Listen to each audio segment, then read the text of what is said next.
Buenas tardes a todos. Les doy cordialmente la bienvenida a la novena conferencia de estas nuestras conferencias geotécnicas bolivianas. Esta tarde nos acompaña como moderador el ingeniero Rodrigo Rivera, que es el secretario de la Sociedad Boliviana de Mecánica de Suelos e Ingeniería Geotécnica, y también como moderador su servidor, el ingeniero Arturo Dehesa. Es un placer para mí presentarles esta tarde al ingeniero Eduardo Gutiérrez Klinsky. El ingeniero Gutiérrez Klinsky es en este momento jefe de laboratorio de Ingeniería Civil de la Universidad Gabriel René Moreno y viene a presentarnos la experiencia en el laboratorio con el tema de determinación del módulo resiliente mediante el ensayo AASHTO T307. El ingeniero Klinsky es graduado de ingeniero civil de la Universidad Federal de San Carlos el año 1995 y es máster en Ingeniería de Estructuras en la Escuela de Ingeniería de San Carlos en São Paulo, Brasil, en el año 1999. Y actualmente es doctorante del programa de doctorado de Ciencias Exactas y Tecnología en la Universidad Gabriel René Moreno. Se ha desempeñado como consultor, supervisor y director principalmente en proyectos de puentes y de pavimentos, y dentro de su experiencia académica ha sido coordinador de académico de la unidad de posgrado de la Facultad de Tecnología de la Universidad Gabriel René Moreno. En esta instancia en particular, yo he tenido el placer de conocerlo y iniciar mi actividad con la unidad de posgrado, y además también le doy mucho valor a que él ha sido el que ha impulsado la realización de la maestría en geotecnia de la Universidad Gabriel René Moreno en su segunda versión, y siempre ha sido un entusiasta de la geotecnia, y eso es algo que apreciamos mucho porque su retroalimentación siempre es muy, muy importante, y ahora mucho más desde el laboratorio. Entonces, me resulta, como les digo, muy grato presentarlo al ingeniero, y estoy totalmente seguro de que su presentación va a ser muy, muy importante para nuestros conocimientos y también para informarnos un poco de la actividad del laboratorio actualmente. Le cedo la palabra, estimado Eduardo. Muchas gracias, ingeniero Dehesa. Un saludo especial para usted, ingeniero Arturo. Hemos compartido ya en varias ocasiones, tanto a nivel académico, profesional, a nivel de sociedad de ingenieros. Bueno, son muchas las vivencias que tenemos ya. Agradecer por esta oportunidad de compartir los limitados conocimientos que uno tiene en un asunto tan amplio, ¿no? Como es el tema de la capacidad portante de suelos en pavimento. Extender el saludo, ¿no?, al ingeniero, al doctor Juan Carlos Rojas Vidovic, y felicitarlos, ¿no?, por esta iniciativa, ¿no?, junto a la Sociedad de Ingeniería Geotécnica, que yo creo que hay muchos asuntos para desarrollar en nuestro país. Y bueno, vamos a colaborar con todo lo que esté a nuestro alcance para que esto cada vez tome más forma, crezca y podamos contribuir con conocimientos, experiencias y retroalimentación entre todos los colegas ingenieros, ¿no? Bueno, el tema que traigo aquí es dar unas nociones preliminares, compartir nociones preliminares sobre lo que es la determinación del módulo resiliente, ¿no?, de materiales de suelo para pavimento, y vamos a enfocarnos más que nada a la normativa AASHTO T307. Inicialmente voy a hacer una introducción de por qué realizar el módulo resiliente, qué es el módulo resiliente y cuál es su importancia, ¿no? Debido a que en nuestro país, digamos, todavía es muy desconocido para muchos, no solamente ingenieros civiles, sino ingenieros civiles con especialidad en pavimento. Entonces, como concepto general, el módulo resiliente podríamos asociarlo al concepto de módulo elástico, ¿no? Si recordamos un poco de lo que es la resistencia de materiales, podemos definir el módulo elástico de un material como la propiedad de los sólidos que permite determinar la deformación tanto instantánea como diferida de los mismos, ¿no? Materiales como asfalto, aparte de elasticidad, tienen la propiedad de viscosidad. Por eso aquí se habla de deformación diferida también, ¿no?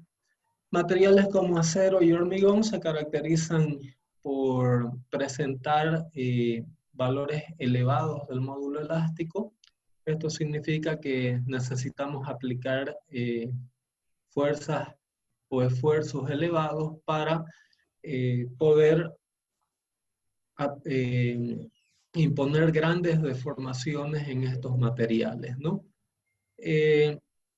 Una de las características en el hormigón y la madera es que pueden presentar valores de módulo elástico variables en el tiempo, ¿no? Efectos como la humedad, temperatura, ¿no? Edad y dimensiones de secciones transversales en hormigón y madera pueden ocasionar alta variabilidad de este módulo elástico, ¿no? Cuando nos enfocamos al tema del módulo elástico ya en suelos, que aplicamos el concepto de resiliencia. Estos factores, ¿no?, que afectan el módulo elástico en hormigón y madera, como ser humedad y temperatura, también afectan en el módulo elástico de suelo, solo que no son los únicos, ¿no? El módulo resiliente en suelo es afectado por muchos más factores que los que afectan al módulo elástico del hormigón y la madera, ¿no? Entonces es así que vamos a ver una introducción sobre algunos de estos parámetros, ¿no? La característica de los suelos cuando empezamos a estudiar la resiliencia, ¿no?, o recuperación elástica que puede presentar un suelo, es afectada por parámetros mucho más variables que los que afectan a otros materiales de construcción. Entonces, en un primer estudio, lo que aquí he colocado un ejemplo, ¿no?, de un camión circulando sobre un pavimento, y aquí podemos ver esta fuerza P1 que la está transmitiendo la carga de eje trasero, ¿no? Entonces un parámetro tremendamente importante en el diseño de pavimentos es saber qué deformaciones van a ser aplicadas en nuestros materiales por las cargas de eje. Entonces, estas deformaciones son determinadas si nosotros tenemos una caracterización precisa, ¿no?, de la carga de eje y de las características viscoelásticas, tanto de la carpeta asfáltica y también de las capas granulares y suelo de fundación.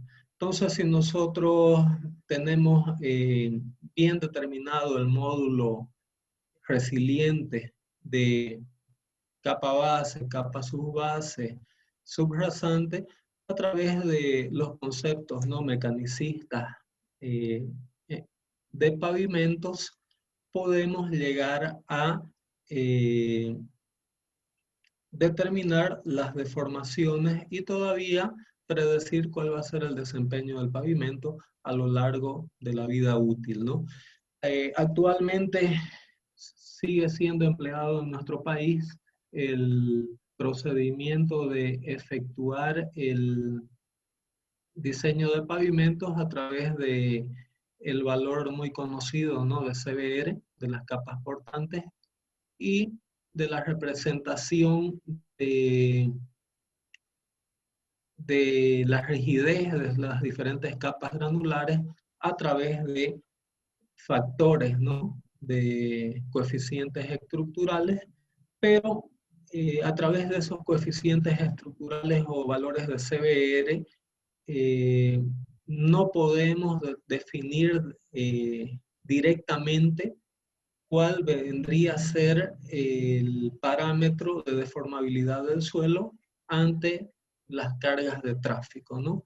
Si bien existen en la literatura muchas tablas, gráficos y estudios que transforman esos valores de CBR a módulo elástico, aún así existe un gran vacío que vamos a ver ya eh, debido a qué. Bueno, esto también es una imagen donde aquí tenemos un ejemplo de un determinado suelo A. Es decir, tenemos el nivel del pavimento y en una determinada profundidad tenemos un suelo del mismo tipo. Puede ser una capa base, una arcilla, cualquier tipo de suelo. Una de las propiedades de los suelos es que si nosotros aplicamos esta carga P1 en un determinado punto de carretera y nosotros queremos a una profundidad H calcular el módulo resiliente, vamos a obtener un valor X de módulo resiliente a la profundidad H. Si nosotros en este mismo suelo calculamos el módulo resiliente a una profundidad H1, vamos a poder verificar que el módulo resiliente es otro. Es decir, dentro de un mismo suelo, el módulo resiliente no permanece constante, ya que es función de todo el estado de tensiones al cual el mismo se encuentra sometido. Entonces, habíamos hablado, ¿no? Como ejemplo, las propiedades resilientes, ¿no? O elásticas del hormigón, del acero, que pueden variar con humedad, con temperatura, con la edad, etc. El módulo resiliente también presenta la propiedad de ser muy variable aún para un mismo material en el mismo periodo, ¿no? Ya que el módulo resiliente de un mismo suelo se ve tremendamente influenciado por el estado tensional al cual se encuentra sometido, ¿no? Es así que aquí vamos a tener un determinado estado tensional a la profundidad H y, como dije anteriormente, siendo aún el mismo suelo, vamos a tener otro estado tensional a una diferente profundidad para el mismo suelo y siendo la carga constante. Entonces, en base a esto, podemos ver que dentro de un mismo suelo y para una misma carga, el módulo resiliente puede variar con la profundidad, ya que el efecto de tensiones afecta tremendamente el valor de módulo resiliente. Este es otro ejemplo donde en vez de tener una carga de eje simple, tenemos una carga de eje tándem y el suelo sigue siendo un tipo de suelo A, es decir, es el mismo suelo y H y H1 es el mismo punto del ejemplo anterior. Pero sin embargo, aquí nuevamente vamos a tener variabilidad de módulos resilientes, a pesar de que el suelo es el mismo. Y los puntos de análisis son los mismos, el módulo resiliente va a seguir variando debido a que la carga de eje tándem es diferente. Y al ser diferente el estado de aplicación de cargas, el estado tensional, ¿no? En estas mismas posiciones también va a quedar alterado y vamos a tener otros valores. Entonces, yo puedo en un mismo suelo, dependiendo del tipo de carga y los puntos de análisis, tener diferentes módulos elásticos, ¿no? Entonces, en este caso también el módulo elástico que yo obtendría, ¿no?, a una profundidad H, va a ser diferente del módulo elástico que tendría una profundidad H1 para la carga P2. Y comparando estas dos situaciones, aquí vamos a tener una gama, ¿no?, de módulos elásticos que va a variar aún tratándose del mismo suelo y las mismas posiciones, debido a que, como dije anteriormente, las posiciones de, eh, se mantienen fijas, pero la condición de carga y el estado tensional del suelo varía, ¿no? Entonces aquí, siendo el mismo suelo, nosotros tendríamos diferentes módulos elásticos.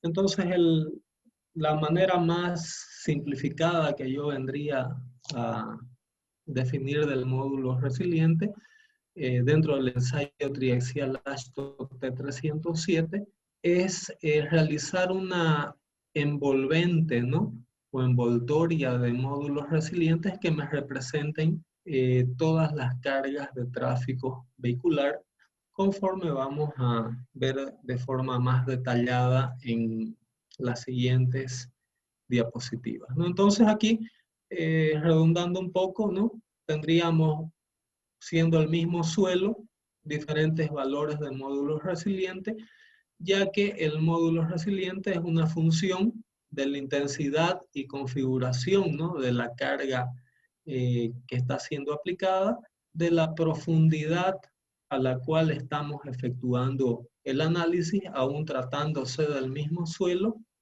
Sigma 3 y sigma D ya voy a comentar un poco más adelante, pero estas serían las tensiones principales, ¿no?, que estarían afectando o influenciando también en el módulo resiliente. W, que sería la humedad, y bueno, existen otros parámetros como ser plasticidad, granulometría, que no voy a comentar muy a detalle por cuestiones de tiempo, pero básicamente estos 5 primeros parámetros serían los que más afecten en un primer estudio, ¿no?, de la variabilidad del módulo resiliente. Bueno, aquí voy a hacer un paréntesis, volviendo un poco al enfoque Ashton 93, donde para muchos debe ser conocida esta ecuación, ¿no? Logaritmo en base decimal de W18. W18 es nuestro eje de diseño padrón de 18.000 libras, y en base a esta fórmula, ¿no?, yo puedo calcular el número de ejes equivalentes que un determinado pavimento me va a resistir. No voy a entrar en detalle de cada uno de estos parámetros, sino que me voy a concentrar en que aquí, dentro de esta fórmula de la Ashton 93, aparece ese parámetro de módulo resiliente. Entonces, aquí, digamos, se da un primer vacío, porque ¿cómo determino el módulo resiliente, no? Entonces estoy empleando una fórmula, y lo que hacemos en diseño es adoptar un determinado módulo resiliente y hacer todo el diseño en base a ese valor que es determinístico, pero en realidad el módulo resiliente es una función, ¿no?, un valor variable que depende de otros parámetros. Entonces ahí tendríamos un vacío en lo que respecta a la Ashton 93. Entonces vimos que el módulo resiliente varía, ¿no?, en función de varios aspectos, como ser tensiones principales, aplicación de cargas. Entonces, ¿cómo a través de esta fórmula representamos el módulo resiliente de toda esta flota vehicular? Entonces ahí viene la primera pregunta, y más aún, la segunda pregunta es cómo este módulo resiliente lo adoptamos a través de fórmulas de correlación, que es lo que se ha venido haciendo, ¿no? Entonces, muchos estudios que se han hecho, ¿no?, en las últimas décadas en relación a representar el módulo resiliente a través del ensayo de CBR han mostrado que hay una asociación muy pobre, ¿no? Porque prácticamente el CBR que obtenemos de un ensayo es una constante, mientras que el módulo resiliente es una función. Entonces aquí lo que estaríamos haciendo es una función, intentar representarla por una constante. Entonces ahí se pueden generar inconsistencias importantes en entender el comportamiento estructural y respuesta, ¿no?, de un pavimento. Entonces ahí tenemos esos vacíos que ya a través de las nuevas normativas, ¿no?, que abordan el problema desde un enfoque mecanicista empírico, ya intentan mejorar, ¿no?, estas representaciones, descartando ya un poco el concepto de diseño en base a CBR e incorporando ya el concepto de módulo resiliente. Bueno, algunos otros aspectos que también generan ciertas dudas y vacíos, ¿no?, entre lo que es la fase de diseño y de construcción de un pavimento. En la fase de construcción, bueno, nuestra actualidad es que diseñamos de acuerdo a esta fórmula. En esta fórmula tenemos el módulo resiliente como parámetro de diseño, pero a la hora de que construimos el pavimento, en ningún momento se hace la verificación, ¿no?, de la resiliencia. Si bien hoy en día en el país en varios proyectos de pavimentación ya se está efectuando un control, ¿no?, de flexiones a nivel de capas granulares a través de la implementación de viga Benkelman, pero todavía son experiencias muy nuevas, ¿no?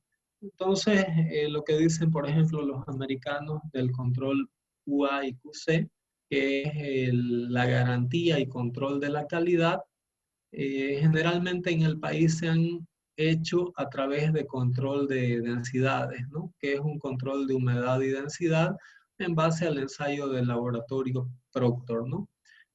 Aquí como comentario, de manera general, la densidad de campo se relaciona a la densidad máxima seca obtenida en una humedad óptima determinada en laboratorio a partir del ensayo Proctor. Pero nosotros en ningún momento, digamos, en este control incorporamos el concepto de resiliencia y de cómo garantizar de que los materiales que estamos usando corresponden al módulo resiliente que nosotros estamos considerando en el diseño, ¿no? Entonces, si bien que en el diseño se considera, ¿no?, para el módulo resiliente de la subrasante, existe actualmente como que un divorcio, ¿no?, entre los parámetros de diseño y los parámetros de construcción, ¿no? Entonces, parámetros de diseños de materiales, ¿no?, granulares, capa base, subbase, materiales de fundación como subrasante, no se basan en propiedades de densidad y humedad, sino en la capacidad dinámica y rigidez que poseen estos, ¿no? Y cómo podemos representar la respuesta elástica de la fundación de un pavimento, es a través de el módulo elástico o lo que nosotros llamamos, ¿no?, de módulo resiliente para representar la respuesta, como les digo, elástica del pavimento. Entonces aquí, como les comentaba anteriormente, existe como que una inconsistencia, ¿no? O una separación entre lo que son los conceptos de diseño y los conceptos de construcción. Entonces, aquí podemos concluir: los ensayos de densidad máxima seca no proveen parámetros físicos que permitan representar la resistencia o rigidez, en otras palabras, el módulo resiliente que el diseño requiere. Existe un vacío entre el criterio del proceso de diseño y el criterio de evaluación del proceso constructivo. Es decir, diseño, ¿no?, a través de módulos resilientes, y construyo controlando mi densidad y mi humedad. Entonces, ahí existe una inconsistencia, ¿no?, entre los parámetros que estoy empleando dentro de un mismo proyecto. Y generalmente lo que se recomienda, ¿no?, en los diseños actuales, en la normativa internacional actualizada, es evitar en lo posible el empleo de correlaciones entre CBR y módulo resiliente. Bueno, actualmente se han desarrollado diferentes metodologías de ensayo que intentan salvar estos vacíos y garantizar, ¿no?, una consistencia entre los parámetros de diseño y construcción, ¿no? Existen hoy en día dispositivos de control, ¿no?, de módulos resilientes in situ, como ser el GeoGauss, que es este equipo en color amarillo. Yo le llamo el GeoGauss ensayo in situ, ¿no?, de módulos resilientes. Esta otra figura, que sería el ensayo triaxial dinámico, esa es la fotografía del equipo, ¿no?, que tenemos en nuestro laboratorio, en el Departamento de Ingeniería Civil de la Gabriel René Moreno. Otro equipo que me parece muy interesante es el ensayo de DCP o de cono dinámico. Tenemos el deflectómetro ligero de impacto y también la viga Benkelman, ¿no? Actualmente tenemos en el Laboratorio de Ingeniería Civil de la Gabriel René Moreno disponibilidad de todos estos equipos, ¿no? Quien tenga mayor interés después puede consultarme, visitar nuestras instalaciones donde podemos entrar en más detalles sobre estos aspectos, ¿no?, sobre cada uno de estos equipos. Nosotros estamos a lo largo del año ofreciendo una serie de cursos de capacitación en todos estos equipos. Y bueno, lamentablemente, debido a las circunstancias, ¿no?, que todos conocemos en la actualidad, estos ensayos han quedado como que, perdón, estos cursos de capacitación han quedado como que interrumpidos. Y bueno, estamos viendo de adaptarnos y ver la posibilidad de estarlos lanzando en los próximos meses a través de webinars o a través de transmisiones a distancia.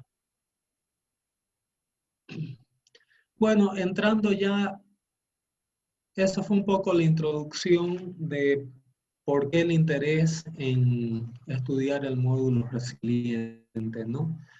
Ya entrando más en materia sobre lo que es el ensayo en sí de módulo resiliente, fue un ensayo, ¿no? El concepto fue introducido por Sid, quien definió módulos resilientes como la relación, ¿no?, entre la tensión dinámica de desvío aplicada y la deformación recuperable bajo la acción de un pulso dinámico de carga, ¿no?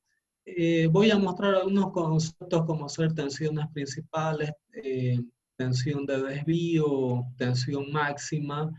En los cursos que ofrecemos nosotros proporcionamos, ¿no?, una fundamentación teórica mucho más sólida de lo que da para presentar aquí por cuestiones de tiempo, pero tampoco se necesita tener gran conocimiento de teoría de la edad o conceptos, ¿no?, de la teoría de tensiones para comprender el ensayo, ¿no? Bueno, cuando Sid introduce el concepto de elasticidad de un suelo, pronto ganó popularidad debido a que se puso a prueba esta teoría en el campo experimental y se pudo ver que existía una gran correlación entre el concepto de deformación mediante el criterio de módulo con los resultados de ensayos de Viga-Winkelmann y de deflectómetros del tipo California, ¿no? Entonces, a raíz de eso, este concepto de módulos resilientes ganó fuerza y en las últimas décadas el concepto cada vez gana mayor vigencia en la caracterización de capas durares de pavimento, principalmente capa base, subbase y subrasante, ¿no? Se han hecho también experiencias, ¿no?, de materiales mejorados con inclusión de cemento y con inclusión de cal. Eh, y bueno, tenemos algunas experiencias en el laboratorio también de ingeniería civil con mejoramiento de suelos en lo que son suelos arcillosos y suelos arenosos muy sueltos, ¿no? Como les había comentado anteriormente, la mayor parte de los suelos granulares presentan módulos resilientes que son dependientes del estado tensional bajo el cual se encuentran. Entonces, si ustedes hacen memoria sobre las primeras presentaciones que les mostré, este es un elemento infinitesimal de suelo donde las flechas amarillas son las tensiones que se aplican, ¿no?, que se aplican en un elemento infinitesimal volumétrico. Como les comenté, por cuestiones de tiempo no da para entrar en mayores detalles, pero cuando hablamos de módulos resilientes, cuando hablamos de S3 o de sigma 3, nos referimos a la tensión confinante que se da perimetralmente en torno a este elemento volumétrico, ¿no? Y SD o sigma D vendría a ser la tensión de desvío, que sería la tensión vertical que está siendo transmitida a este elemento infinitesimal volumétrico, en parte por el peso propio del suelo, ¿no?, arriba del elemento volumétrico y principalmente por la carga de eje que está siendo transmitida a mi elemento. Entonces, lo que se intenta realizar a través del ensayo triaxial dinámico es simular un cuerpo volumétrico de suelo, que aquí lo tenemos representado en forma de un cilindro, y lo que se hace en el ensayo AASHTO T307 es ese estado tensional repetirlo en el laboratorio. Entonces ahí tenemos diferentes vistas y lo que llamamos de desvío sería la tensión en la dirección vertical y todo ese estado tensional perimetral le llamamos tensión confinante, ¿no? Una llamamos de SD y la otra llamamos de sigma 3.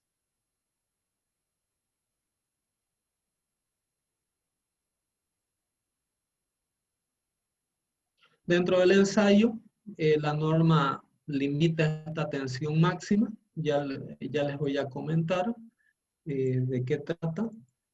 Pero ahí tenemos diferentes vistas y esquemas de lo que sería el estado tensional al cual nosotros queremos someter nuestra muestra de suelo para obtener un modelo de módulo resiliente.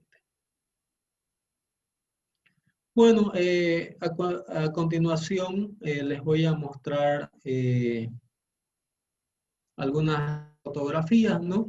Aquí pueden ver todos los cilindros, ¿no? Que se emplean en el proceso del moldeo de las muestras, ya que lo que hacemos en laboratorio es con estos elementos, estos cilindros metálicos, conformar un cilindro de suelo similar al que mostré en la diapositiva anterior, para en la máquina triaxial someterla a diferentes ciclos, ¿no? De tensiones confinantes y de desvío.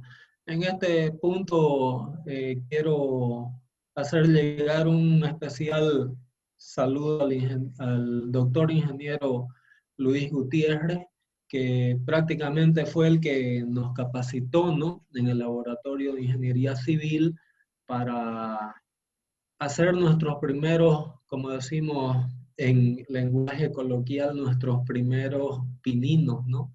En los estudios de módulos resilientes.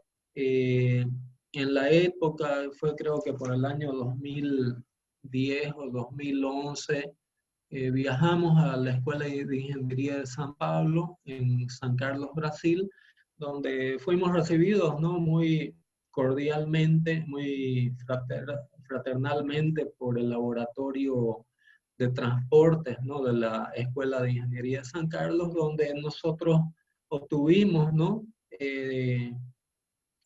Y copiamos prácticamente los cilindros con sus dimensiones, ¿no? Longitudes para que ellos emplean ahí para efectuar conformar, ¿no? Sus especímenes de suelo para el ensayo triaxial. Y bueno, aquí a través de trabajo de tornería replicamos, ¿no? Estos accesorios que nos permiten el moldeo de las muestras de suelo. Entonces aquí tenemos las muestras de suelo que se preparan, ¿no? En el laboratorio.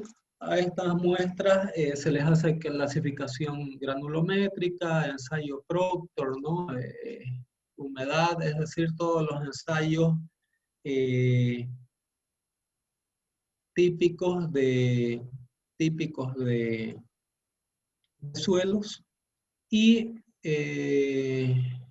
básicamente lo que hacemos es moldear a la humedad óptima. Tengo una pregunta del... Bueno, y creo que al final iré respondiendo las preguntas para, como tenemos un tiempo específico de presentación, voy a intentar hacer lo más rápido posible la presentación y posteriormente eh, iremos respondiendo cada una de las preguntas. Bueno, entonces ahí está la preparación del material que a través de estos cilindros lo compactamos.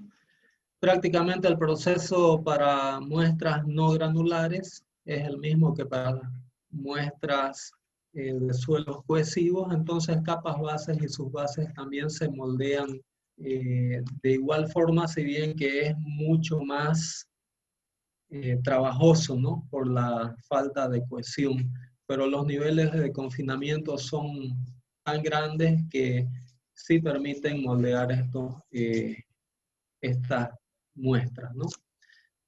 Ya voy a comentar también, voy a hacer algunos más comentarios a más sobre la diferencia del ensayo en capas subbase y capa base y suelos de subrasante. Bueno, estos son algunos esquemas, fueron las primeras muestras, ¿no? Tuvimos que darnos modos al inicio, fue bastante complejo. Estos métodos de compactación ya los hemos ido optimizando. Tenemos un extractor de suelo, ¿no? Para poder obtener este cilindro de muestra de suelo. En el laboratorio de ingeniería civil hemos conseguido obtener estos cilindros tanto para materiales de subrasante como de capa base y de subbase. Lo único que en materiales de capa base y de subbase, lo que se tiene que tener bastante práctica es ver la forma de, una vez que va saliendo, ¿no? Con el extractor, la muestra del suelo, ir encamisándolo, ¿no? Dentro del hule, que les voy a mostrar a continuación, de manera inmediata para evitar la desintegración de la muestra.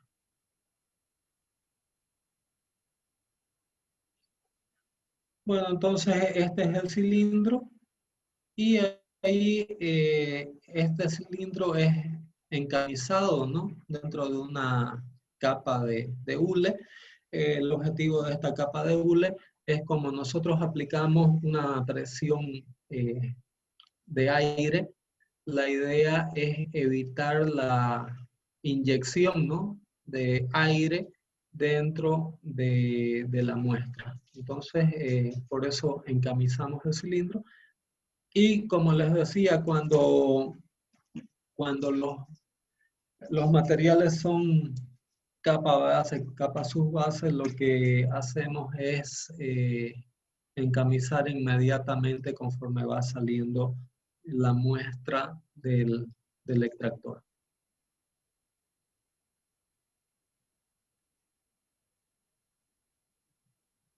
Bueno, estos son algunos criterios de teoría de elasticidad, donde el estado hidrostático es aquel donde las tensiones principales en las tres direcciones son iguales, y un concepto que se usa mucho, ¿no? En el ensayo triaxial es el primer invariante de tensión, que es la suma de las tres tensiones, ¿no? En el estado hidrostático, el primer invariante de tensión sería 3 veces la tensión confinante. Y otro criterio que se usa mucho para representar el módulo resiliente es el tema del estado de tensiones octaédricas. Si nosotros simulamos o imaginamos un elemento cúbico de color ceniza, como el que tenemos en la figura, y está sometido a un estado tensional donde sigma 1 igual a sigma 2 igual a sigma 3, es decir, condición hidrostática, y dentro de ese cubo nosotros imaginamos un plano, un elemento volumétrico definido por planos girados a 45 grados de los ejes principales. Ese, ese volumen que vemos en el interior de color verde le llamamos el plano octaédrico. Entonces, para un estado, si nosotros conocemos un determinado estado hidrostático o de tensiones principales también de un determinado elemento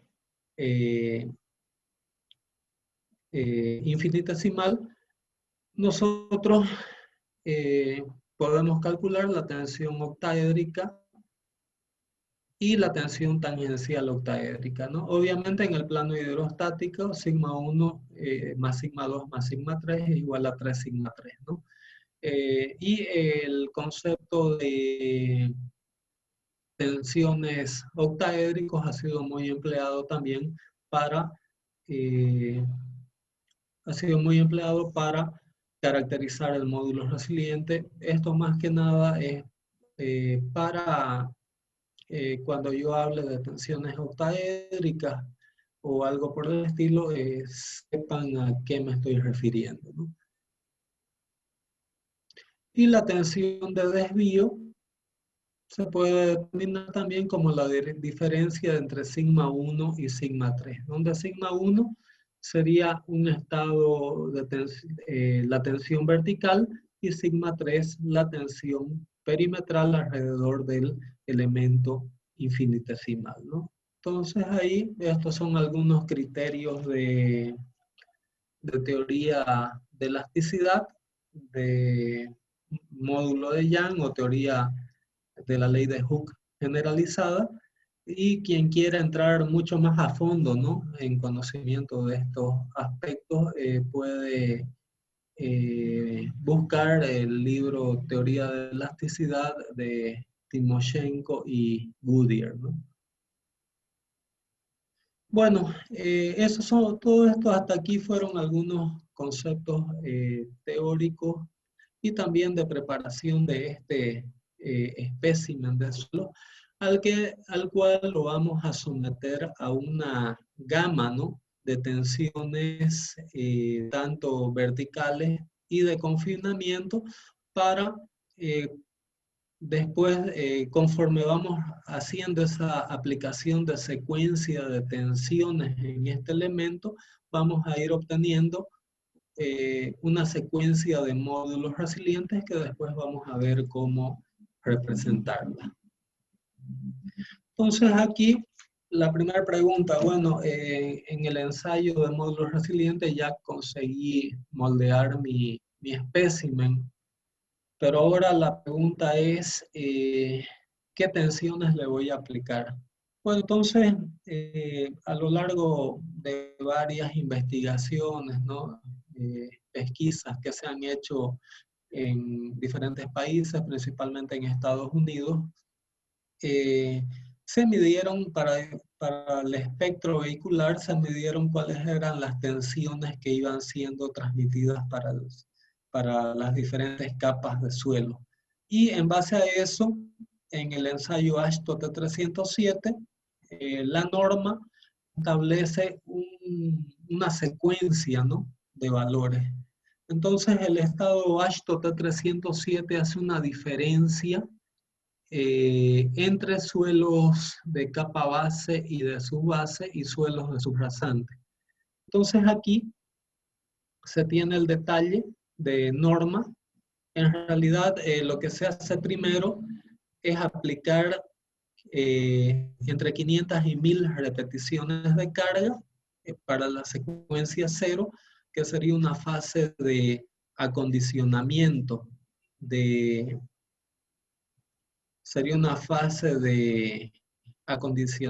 del suelo, donde aquí tenemos la presión confinante que vamos a aplicar, la tensión axial máxima y el número de repeticiones de carga, ¿no?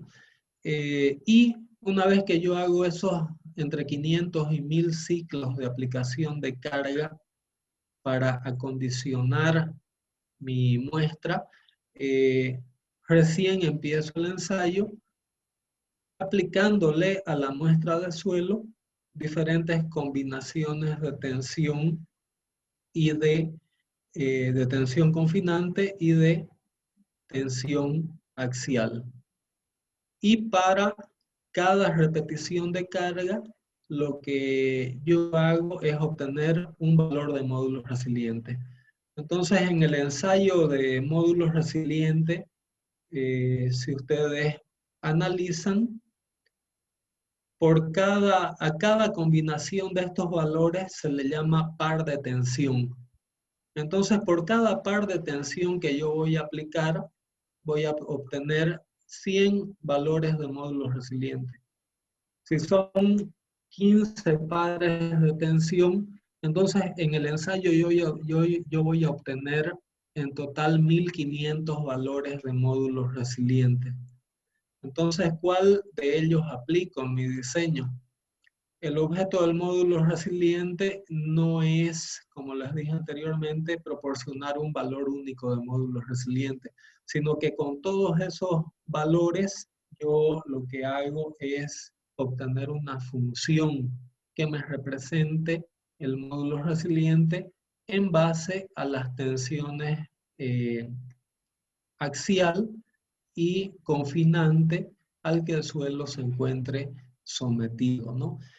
Otro aspecto es que yo por cada par de tensión no guardo los 100 valores. De esos 100 valores, la literatura indica que 95 aplicaciones de carga son aplicadas por cada par de tensión, básicamente para eliminar cualquier deformación permanente. Entonces, lo que yo guardo por cada par de tensión son los 5 últimos valores. Entonces ahí, en vez de yo trabajar con un total de 1500 valores, estaría trabajando con 75 valores. Y por cada par de tensión, para esos 5 valores que yo obtengo de cada repetición, yo obtengo una media aritmética, ¿no? Entonces, en realidad, esos 100 valores se reducen a 5 por cada par de tensión. Hago la media aritmética de esos 5 valores y al final, cuando yo hago mi análisis de regresión del módulo resiliente, lo hago en base a 15 valores, ¿no? En realidad, un valor por cada par de tensión.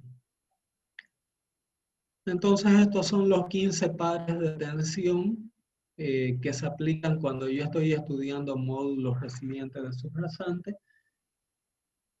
Y aquí yo tengo en la tabla 2 del ensayo ASHTO T307 lo que vendría a ser los otros 15 pares cuando yo estoy queriendo analizar el módulo resiliente de materiales de capa base y de subbase. También el criterio es el mismo, lo único que varía son los valores de pares de tensión, de presión confinante y tensión axial máxima, ¿no? Cabe aquí resaltar dos aspectos.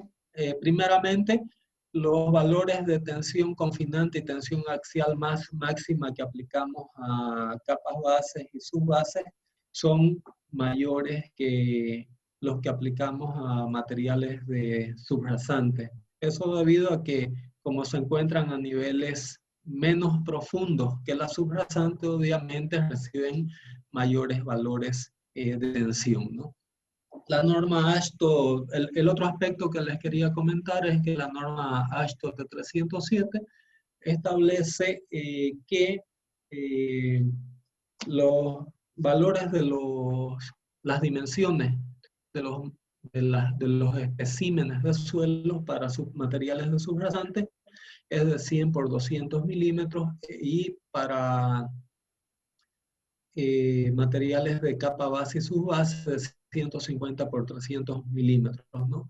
Nosotros en el laboratorio de la universidad solamente tenemos la cámara para muestras de suelo o especímenes de 100 por 200 milímetros, pero sin embargo también hemos efectuado ensayos de módulos resilientes en materiales de capa base y subbase, ya que la norma ASHTO T307 permite trabajar con especímenes de 100 por 200 milímetros para capas bases y subbases, siempre y cuando se elimine el sobretamaño a 20 milímetros, ¿no? Entonces, en base a eso también hemos hecho ensayos en capas bases y subbases y hemos obtenido valores muy similares a los de la literatura.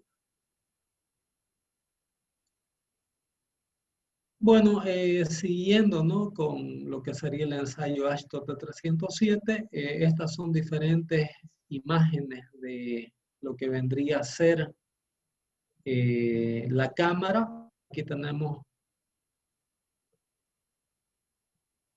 los componentes de la cámara, el espécimen, ¿no?, que es encamisado.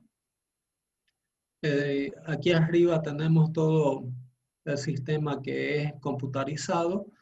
La aplicación de las tensiones, ¿no?, axial y de desvío se hacen a través de un sistema neumático automatizado.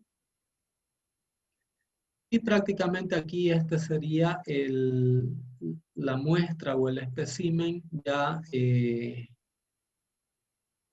dentro del equipo, ¿no?, que hace la medición. Entonces aquí, dentro de esta cámara, lo que aplicamos es una presión, ¿no?, de aire para aplicar la tensión de S3 o de confinamiento, y a través de este vástago se aplica la carga axial en el espécimen. Aquí tenemos dos sensores que le llamamos LVDT o transductor lineal variacional de desplazamiento. Entonces, a cada que la máquina aplica una tensión, ¿no?, que es transmitida a través de este dispositivo al cilindro, a través de estos sensores o LVDTs, que son electrónicos, se mide cuál es el acortamiento elástico que el cilindro de suelo experimenta. Entonces, para cada par de tensión, para cada repetición de pares de tensión, constantemente se está enviando a la computadora señales de cuál es el desplazamiento o en otras palabras, el acortamiento que el cilindro de suelo está experimentando a cada repetición, ¿no? Entonces, nuevamente, si hablamos del ensayo completo, que dura aproximadamente 40 minutos, en esos 40 minutos se aplican 2.500 repeticiones o combinaciones, ¿no?, de tensión confinante y de tensión axial. Entonces, constantemente se está registrando en la computadora a través de estos sensores cuál es la deformación del espécimen para cada ciclo de carga. Este es un esquema, ¿no?, de todo lo que vendría a ser la arquitectura del software, ¿no?, que se emplea. Y aquí podemos ver prácticamente esta es una pantalla de puesta a cero, ¿no?, de la lectura de deformación. Esto se hace al inicio del ensayo. En el sistema que tenemos es una máquina de marca Cooper, fabricación inglesa. Entonces, esta es una puesta a cero de los sensores de desplazamiento, es decir, tienen que estar en color rojo para que estén cerados, ¿no? Entonces, esta es una pantalla de ajuste de esos sensores de desplazamiento. Y como les comenté, el programa, la norma AASHTO ya especifica cuántas aplicaciones de carga y qué combinaciones de tensiones yo voy a aplicar en el ensayo. Entonces, en este caso ya en la máquina se puede configurar. En este caso, el ensayo de esta pantalla se corrió para una capa de subrasante, pero también ya tiene cargados, ¿no?, toda la secuencia de aplicación de carga para materiales de subgrade o subrasante y materiales de base y de subbase, ¿no? También eso no significa de que yo pueda configurar toda la secuencia de aplicación de carga personalizada, es decir, en base a usuario, ¿no? Puede ser que pueda estar queriendo dimensionar un pavimento especial en el cual yo quiero aplicar cargas especiales que me puedan estar produciendo, ¿no?, tensiones superiores a estas previstas, y ahí evaluar la respuesta del material de fundación para mi pavimento. Bueno, esta ya es una pantalla de control, ¿no?, de la ejecución del ensayo. Entonces, aquí, digamos, voy a habilitar el diseño.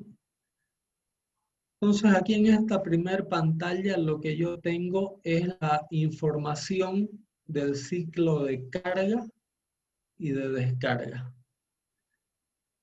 Entonces es todo el camino de carga y descarga como el suelo responde. Entonces aquí yo tengo en el eje de abscisas mi tensión axial que estoy aplicando y estoy viendo cuánto deforma durante la carga y cuánto de deformación se elimina durante la descarga. Entonces aquí, por ejemplo, ustedes pueden ver que el punto de inicio coincide el inicio con el final. Eso significa que para ese ciclo de carga, el suelo se mostró totalmente elástico, es decir, no hubo deformación residual, porque muchas veces a lo largo del ensayo, conforme yo voy aplicando diferentes ciclos, ¿no?, de carga, yo puedo tener que inicialmente en la carga mi elemento deforma y en la descarga yo puedo tener una forma abierta. Entonces, ¿qué significa eso? Significa que el suelo deformó elásticamente, pero en la descarga no llegó a eliminar toda la deformación impuesta. Entonces, esta abertura que quedaría aquí significaría que hubo una deformación residual. Es decir, existió un componente de deformación permanente durante la aplicación de ese ciclo. Y conforme se va progresando con el ensayo, toda esta deformación residual que va apareciendo ciclo a ciclo, se va sumando aquí en este gráfico. Entonces yo aquí en este gráfico puedo ir viendo cómo va incrementándose a cada aplicación ciclo, ¿no?, de tensión, mi deformación permanente. Entonces aquí ustedes pueden ver en todo el ensayo, después de 2500 ciclos de carga, en esta muestra se llegó a 0,45% de deformación permanente, ¿no? La norma AASHTO de 307 especifica que si a lo largo del ensayo se alcanza una deformación del 5%, entonces se debe paralizar el ensayo, ¿no? Porque no tiene sentido estudiar la elasticidad de un material que ya tiene componentes deformables demasiado altos. Entonces esa sería la explicación, ¿no?, de estas dos primeras pantallas.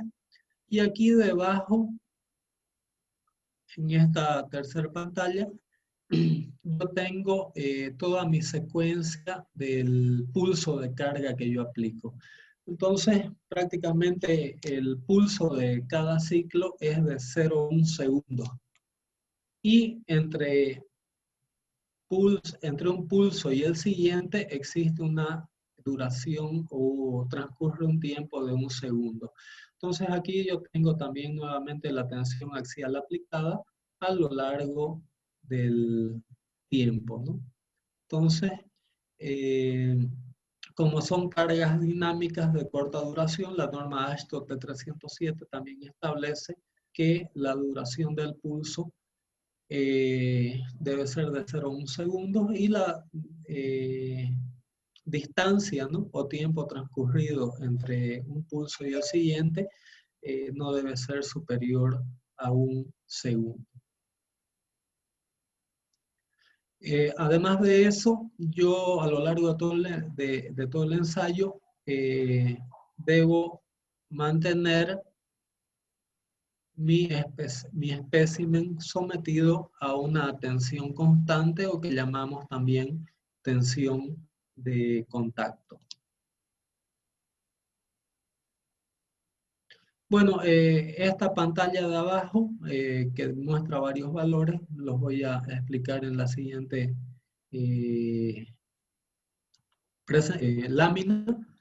Y para ello voy a mostrar algunas fórmulas básicas de la resistencia de materiales que nos van a permitir entender mejor esta tabla que la he ampliado un poco, ¿no? Entonces, dentro de los parámetros de ensayo, ¿no? P307, P máximo es la suma de P de contacto más P cíclica, donde P de contacto es una fuerza de contacto que yo mantengo entre el actuador y mi espécimen a lo largo de todo el ensayo, y P cíclica sería esa variabilidad de fuerza axial que yo voy aplicando a lo largo de mi ensayo. La norma establece también que mi fuerza de contacto es un 10%, ¿no?, de la fuerza máxima aplicada. Obviamente la fuerza cíclica es la fuerza máxima menos la fuerza de contacto. Todo esto es referenciado a la carga axial que yo voy aplicando a lo largo de todo el ensayo, ¿no? A es el área de la sección transversal de mi espécimen, que si yo conozco mi área, entonces puedo calcular la tensión máxima como siendo P máximo dividido por A.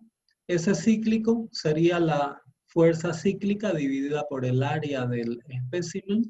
S de contacto sería la tensión de contacto dividido por la tensión de contacto, que es fuerza de contacto dividida por el área. Delta R debería ser el acortamiento axial resiliente recuperable debido a mi tensión cíclica. Este valor de delta R yo lo mido con mis sensores de desplazamiento o mis LVDT que les mostré anteriormente en el esquema de la máquina triaxial, y epsilon R sería la deformación axial resiliente recuperable debido a ese cíclica, ¿no? Si recordamos de la resistencia de materiales, si dividimos delta R por la longitud o altura del espécimen, donde esta sería la altura del espécimen, y esta sería el área de la sección transversal del espécimen. Si nosotros dividimos delta R, que delta R es obtenido de mis sensores de desplazamiento, lo dividimos por su longitud, con eso obtenemos la deformación epsilon R, ¿no?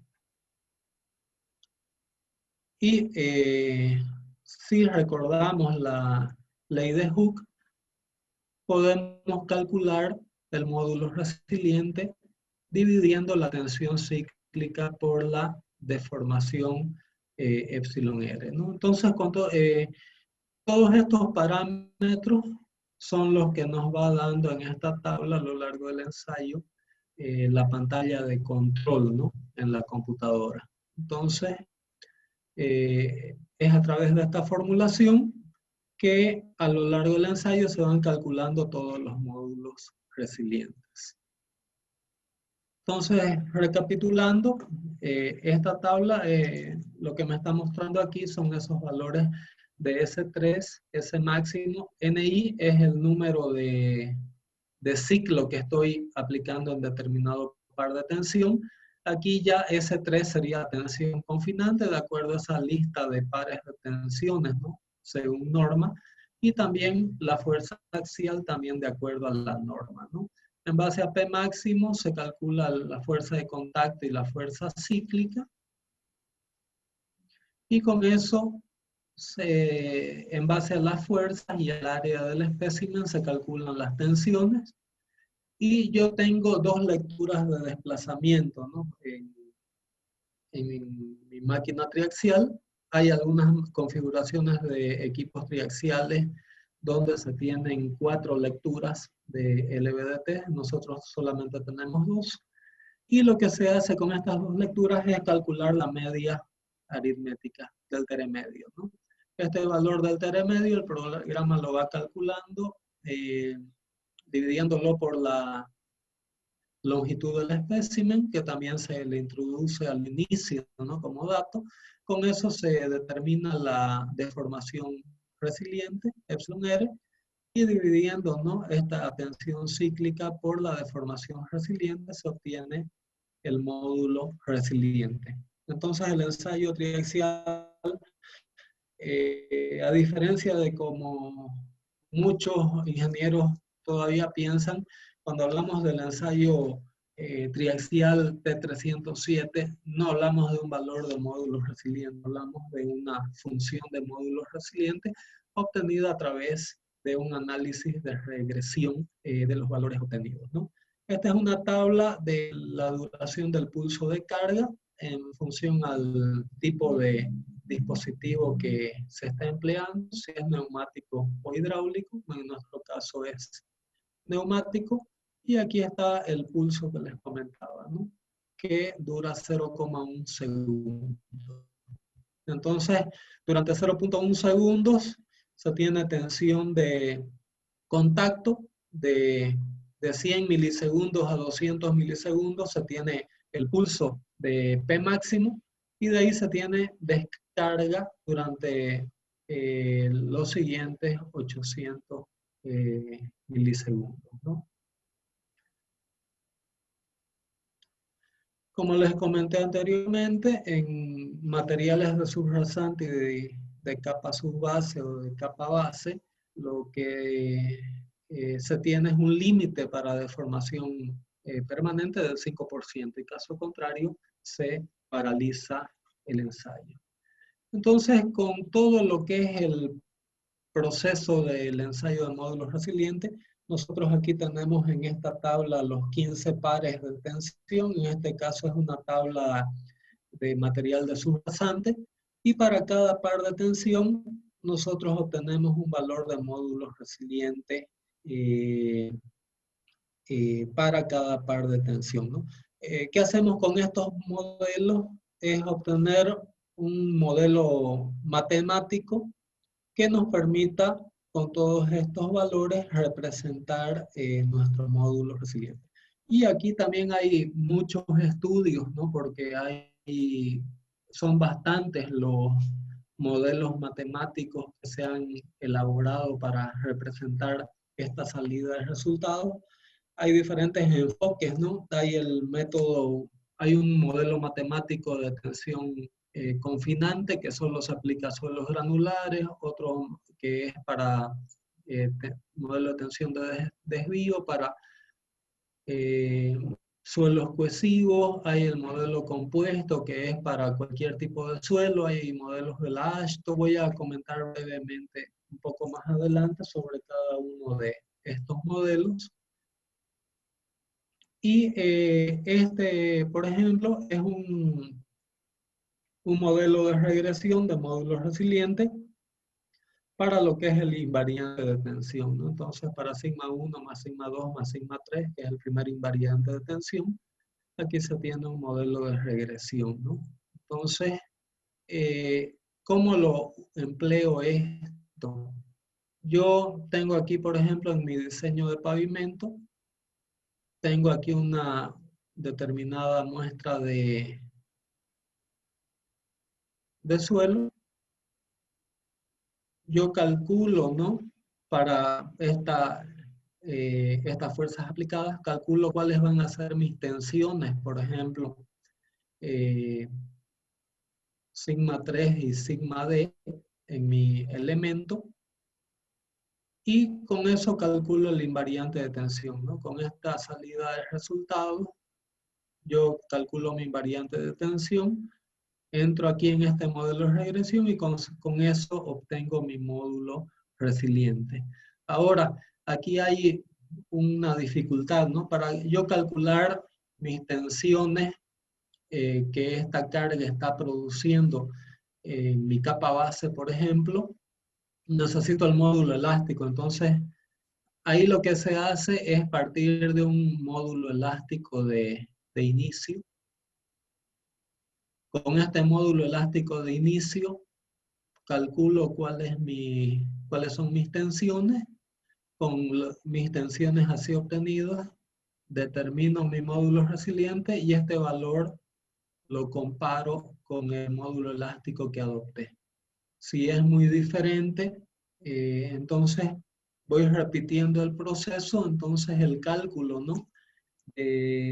La respuesta de un pavimento tomando la función de módulo resiliente consiste en un proceso iterativo y entramos ya dentro de los conceptos de análisis no lineal de pavimento, ¿no? Hoy en día para resolver problemas como estos ya hay algunos software, unos son gratuitos, los más completos lamentablemente no, que los voy a comentar a continuación. Entonces aquí sería el esquema de nuestra muestra de suelo, pero ya representándola en mi pavimento. Bueno, y como les comentaba, una vez yo tengo mi modelo de regresión y debido a que prácticamente hacer a mano estos cálculos implicaría simplificaciones grandes que no compensa hacer un ensayo ASCO de 307 para terminar haciendo el cálculo de tensiones a mano, ¿no? Entonces hoy en día hay software gratuito, un software que es muy interesante es el Kempate, desarrollado por el Dr. Wang, ¿no? Este programa permite trabajar ya con el módulo resiliente con esos modelos de regresión. Si bien que solamente presenta el modelo bilinear para subrasantes y el modelo de tensión del primer invariante de tensión para capas granulares, ¿no? También el programa permite entrar con valores no lineares de carpetas asfálticas y es un programa gratuito que se puede bajar, ¿no? de internet. Yo he trabajado también con el doctor Luis Gutiérrez bastante con este software. Otro software que también es muy interesante que ya implementa, ¿no? Estas consideraciones no lineares de materiales de subrasante es el Rubicon. Es un software desarrollado en Sudáfrica que también hace procesamientos de mecanicista empírico de pavimentos a través de las no linearidades que estos pueden presentar y también considera tanto la norma sudafricana como la norma mecanicista empírica Ashton, ¿no? Finalmente tenemos la norma ME Design, que es ya el programa oficial, ¿no? del Ashton Design Me, que se llama, que es diseño mecanicista empírico. Bueno, ya estos softwares que son más elaborados, como el Rubicon y el Ashton Design Me, ya son programas que tienen costo, ¿no? El Rubicon es un costo moderado accesible, ya el software de la Ashton es mucho más elevado y se tiene que pagar por año, ¿no? Entonces, bueno, se va pasando la hora. He querido presentar lo más rápido posible. Me olvidaba también, hay un software que el doctor Luis me comentó que lo he visto muy poco, pero me parece muy interesante. Es el 3D Move. Si bien trabaja solamente con comportamiento lineal de materiales granulares, pero permite trabajar con análisis de tensiones considerando camiones que suben por pendientes inclinadas, permite analizar tensiones en curvas, en pavimentos, entonces también es un programa muy interesante y es gratuito, ¿no? Bueno, finalmente quería, eh, para cerrar lo que serían las presentaciones, quería compartir una segunda presentación de manera muy, pero muy rápida.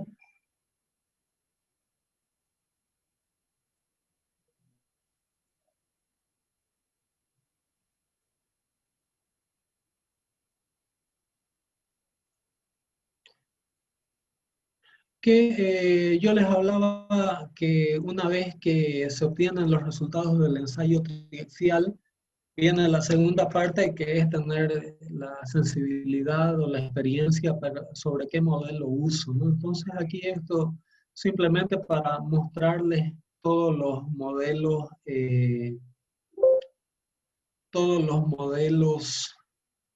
de regresión, ¿no? No son todos, son al menos los más populares. Les recomiendo sobre triaxial T307.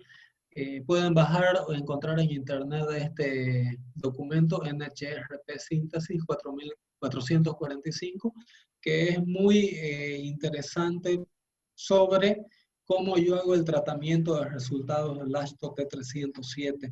Entonces hay bastantes modelos, como les decía, el modelo de la tensión confiante, ¿no? El módulo resiliente lo puedo calcular como siendo K1 es sigma 3 elevado a K2. ¿Cómo calculo K1 y K2? Bueno, a través del análisis estadístico de regresión de los resultados del módulo resiliente, ¿no?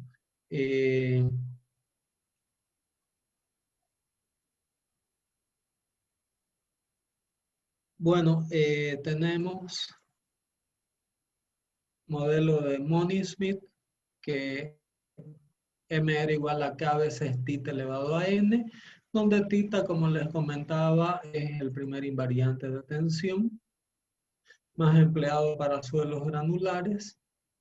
Este es el modelo de Shackle, que ya aquí en este modelo surgen las tensiones octaédricas, ¿no?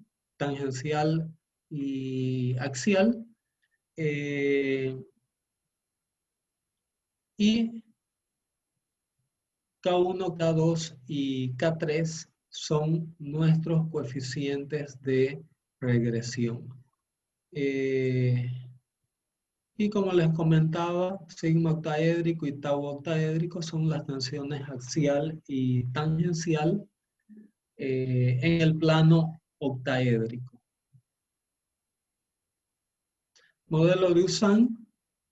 Este modelo es el que hemos empleado bastante en el laboratorio de ingeniería civil para representar módulos resilientes, que está dado por K1 veces tita elevado a K2 veces sigma D elevado a K3, donde K1, K2 y K3 se adoptan, no se adoptan, se determinan del análisis de regresión, tita invariante de tensión y sigma D tensión de desvío, ¿no? El otro modelo es el modelo universal, ¿no? De tensión tangencial. Aquí entra, bueno, nuevamente K1, K2, K3 son parámetros de regresión que obtenemos del ensayo triaxial. PA, la presión atmosférica, y 1 es lo mismo que tita, primera invariante de tensión, y tau octaédrica sería la tensión octaédrica.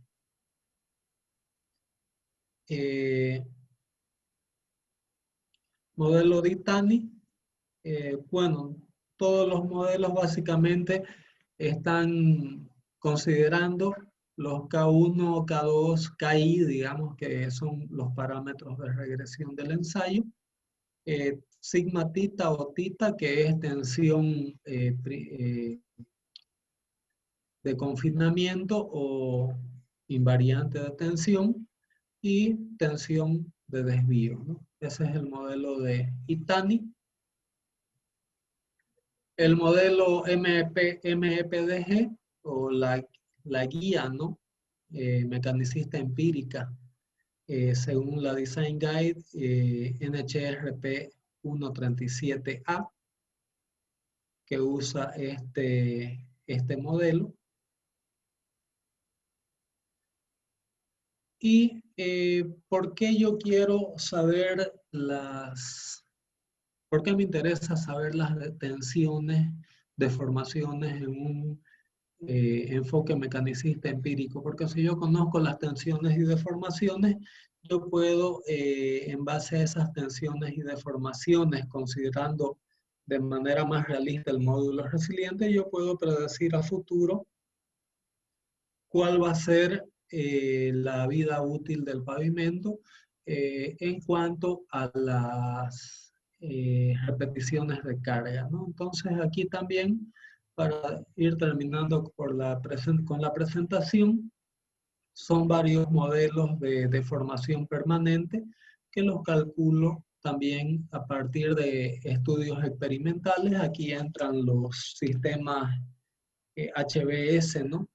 O simuladores de vehículos pesados. También creo que he estado compartiendo con nosotros el doctor Washington Núñez, con el cual hemos compartido mucho también, muchas vivencias sobre estos conceptos de módulos resilientes, criterios mecanicistas empíricos.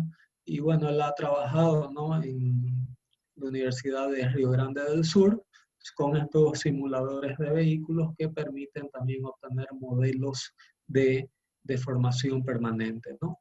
Bueno, los modelos últimos para poder calcular la deformación permanente interesa saber cuál es la respuesta elástica del pavimento, ¿no?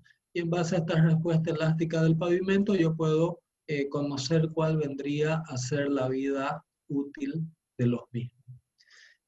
Bueno, entonces con esto estaría finalizando esta presentación, que es muy rápida. Tenemos mucho por delante. Esto es un primer abordaje que estamos haciendo, si bien que tenemos algunos años ya haciendo ensayos triaxiales. Tenemos en el Laboratorio de Ingeniería Civil ya modelos de regresión para una serie de suelos arcillosos, limoarenosos, limoarcillosos. También hemos hecho, como les decía, en mejoramientos de suelo con cal y de cemento. Hemos desarrollado y concluido ya una tesis de maestría de la unidad de posgrado de la Facultad de Ciencias Exactas y Tecnología de la Gabriel René Moreno en triaxial. La tesis de triaxial la primera tesis de triaxial sobre suelos en Santa Cruz de la Sierra Bolivia fue desarrollado por el ingeniero Marcelo Villegas, de la cual tuve la oportunidad, digamos, de ser su tutor. Y hay otra tesis también de la Universidad San Francisco Javier de Sucre, donde nosotros colaboramos, ¿no?, con los ambientes del laboratorio, y también la colaboración de la tesis del ingeniero Jorge Méndez, que fue tutoreada por el doctor Washington Núñez. Y bueno, en todas estas tesis, resaltar también y agradecer la participación del doctor Luis Gutiérrez, que nos ha ido guiando, ¿no?, a través de estos años en muchas consultas, ¿no?, que hemos ido haciendo, en la capacitación inicial, ¿no?, el acceso a los laboratorios en San Pablo, Brasil, para dar el puntapié inicial, ¿no?, de estos estudios de módulos resilientes. Como les digo, hay muchos modelos. Aprovecho de ir haciendo algunos comentarios e intentar responder las preguntas.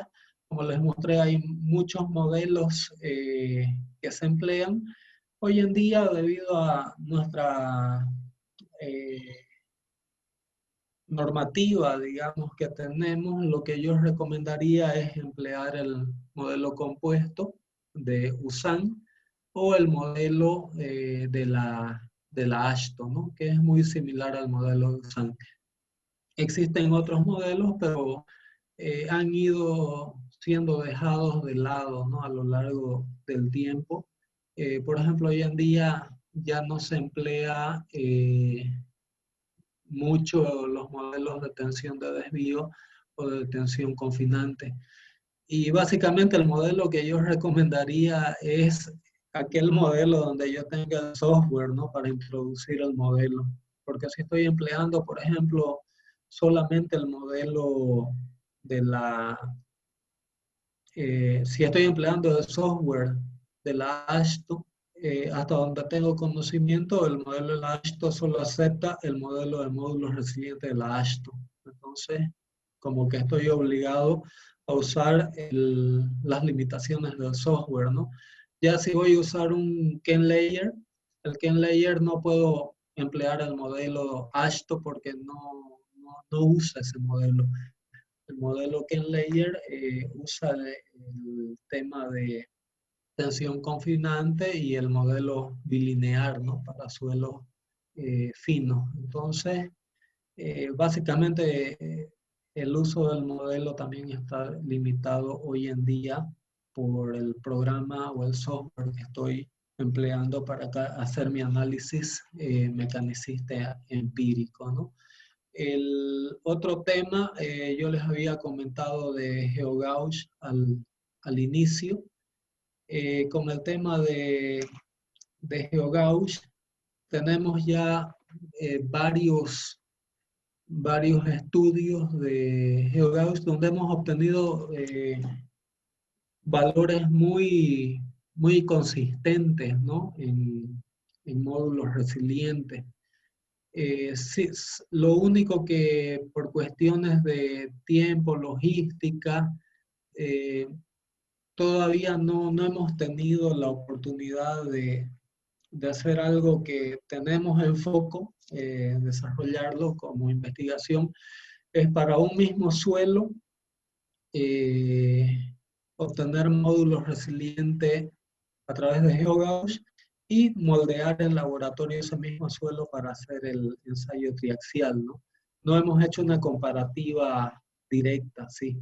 Lo que, lo que sí, digamos, hemos obtenido valores muy similares de módulos resilientes para capas bases, para capas subbases y subrasantes, similares a los de la literatura, pero no hemos hecho una comparación directa así en un mismo suelo, ¿no? Debido a que muchas veces, como también tenemos varios estudios e investigaciones en el laboratorio, no hemos tenido todavía el tiempo para hacer una comparación directa en un mismo suelo. Bueno, espero más preguntas, espero estar cubriendo algunas dudas que vayan saliendo. Estimado Eduardo, inicialmente te agradecemos por la excelente presentación y también nos resulta muy grato ver el avance que ha tenido la universidad en el uso del equipo triaxial dinámico y la obtención del módulo resiliente. Con toda seguridad vamos a tener muchos otros foros en los que vamos a entrar con mayor profundidad en el tema. Y además quiero darle la bienvenida al panel al doctor Luis Gutiérrez, que nos ha estado acompañando, siguiendo la presentación. Y si él desea incorporarse, yo sé que has estado viendo las preguntas, ya has estado respondiendo ya algunas, y simplemente probablemente nos quede las preguntas que han entrado más recientemente para cerrar el panel. Y hay una consulta en relación si el laboratorio ha hecho comparaciones entre los valores obtenidos en el laboratorio y valores obtenidos con vigas Benkelman. Bueno, nosotros hemos hecho bastante estudio de viga Benkelman, pero en pavimentos ya efectuados, ¿no? Entonces, tenemos resultados, pero los hemos hecho a nivel de pavimento acabado de concreto asfáltico. Entonces, no hemos hecho así un seguimiento pese a que es difícil a veces convencer a supervisores o construcciones. Muchas veces el personal de obra está más preocupado con cumplir los plazos, con el avance, con el pago de planillas, y a veces en pleno desarrollo de una obra medio que no le prestan mucha atención. Más que nada yo lo atribuyo a que se conoce muy poco de la importancia de este tema y hacer seguimiento a comparaciones entre viga Benkelman y triaxiales, por ejemplo. No se ha dado esa oportunidad porque cuando hemos tenido la oportunidad de entrar, digamos, con viga Benkelman ha sido para condición de pavimento a nivel de concreto asfáltico. Entonces no es válida una comparación de ese tipo, ya que ahí la rigidez del concreto asfáltico, digamos, está alterando totalmente, ¿no? El tema de retrocálculo y esas cosas. Lo ideal sería hacer un ensayo directo, ¿no? No sé si el doctor Luis quiere complementar algunas cosas de las que he ido comentando, ya que él tiene bastante experiencia tanto a nivel académico, de laboratorio y en obras sobre estos aspectos, ¿no? Buenas noches a todos. Muchas gracias, ingeniero Eduardo. Gracias, ingeniero Arturo, por la invitación. Y bueno, felicidades, Eduardo, por la excelente Gracias. presentación, ¿no?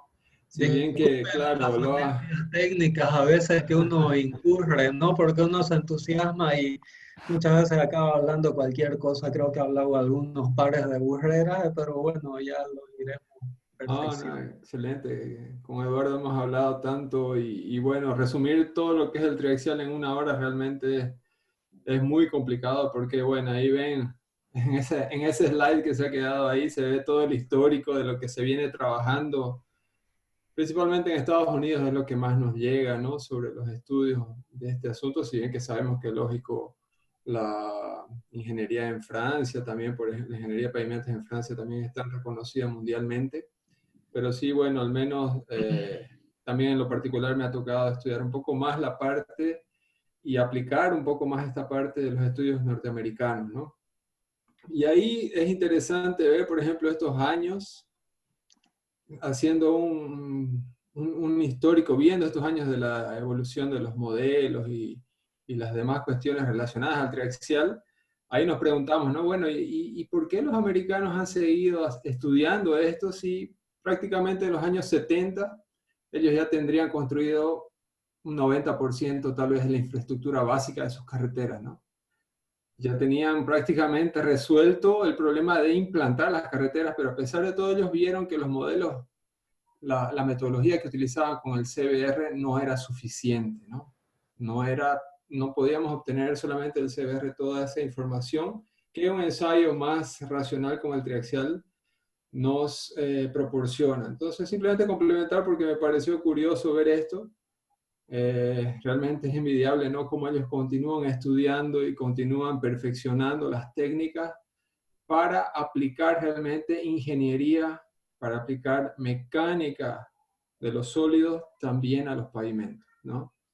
Hacer el análisis de dimensionamiento, los análisis de restauraciones también que son importantísimos, aplicando la teoría de mecánica de los sólidos, ¿no? Aplicando la teoría de elasticidad, ya para otras capas especiales la teoría de viscoelasticidad y así por delante, ¿no? Simplemente complementar eso de ahí, no sé si hay alguna pregunta específica también que pueda tratar de ayudar. Veía una cuestión interesante que preguntaba Freddy Viveros, sobre cómo se trabaja con muestras no plásticas. No sé si escuché si Eduardo complementó esa respuesta, Sí, pero bueno, comenté, pero solamente creo para que complementar, eh, sí, la experiencia, bueno, al menos con los materiales no plásticos, yo he trabajado mucho tiempo también en Brasil. Y para el caso de no plásticos, por ejemplo, trabajamos con un tipo de piedra chancada, ¿no? Que se llama calabrita graduada simple, por ejemplo, que realmente no tiene cohesión o es mínima la cohesión que se tiene en este material. Tenemos un porcentaje ahí muy bajo del pasante, la número 4, que es lo que nos va a dar, por ejemplo, la cohesión en un material de este tipo.